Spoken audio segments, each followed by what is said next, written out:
ফাটাফাটি ডিমের তরকারি রান্না করতে আমি এখানে 3টা ডিম নিয়ে নিয়েছি। তো আমি 3টা ডিম একসাথে ভেঙে নেব। একসাথে ভেঙে এখানে কিছু হচ্ছে পরিমাণ মতো লবণ দিয়ে এটাকে ফেটিয়ে নেব। তো 3টা ডিম আমি একসাথে ভেঙে নিয়েছি, দেখতেই পারছেন 3টা ডিম আমি একসাথে ভেঙে নিয়েছি। তো এখানে হচ্ছে পরিমাণ মতো একটু সামান্য লবণ দিয়ে দিব। দেখেন একটু লবণ দিয়ে এখন ডিমটাকে একটু হচ্ছে একটা চামিচের সাহায্যে এটাকে একদম ফেটিয়ে নেব। যেহেতু আমি ডিম ফাটাফাটি রানবো সেজন্য এটাকে তো ফাটাতেই হবে। তো যাই হোক, এখানে আমি কড়াই বসাই দিছি, কড়াইতে গরম করে তেল নিয়েছি আর এই 2টা ডিমকে 2 ভাগে ভাগ করে ভেজে নেব। তো 2 ভাগে কিন্তু আমি অর্ধেকটা ডিম দিয়ে দিয়েছি আর অর্ধেকটা ডিম তুলে রেখেছি। তো যেটাই হোক, এখানে আমি মাঝখান থেকে ভাগ করে নেব, কারণ যেহেতু হচ্ছে আমরা যে কয়জন মানুষ সেই কয়টা পিস হবে। তো যাই হোক, একটা ডিম থেকে আমি 2টা টুকরো করে নিলাম আর ডিমগুলোকে বেশি কিন্তু ভাজা যাবে না, তাহলে শক্ত হয়ে যাবে।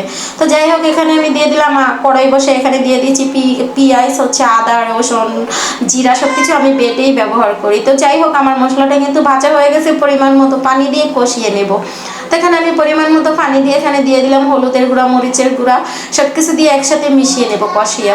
এখানে হচ্ছে আমি কষানো শেষ আমার। এখন আমি ডিমগুলো দিয়ে একদম এটার সাথে মাছ যেমন উল্টায় পাল্টায় মশলার সাহায্যে মেখে নেয়, তেমন আমি মাছটাকে উল্টায় পাল্টায় মাছটাকে ভেজে মানে ডিমটাকে ভেজে দিলাম মাছের মতো।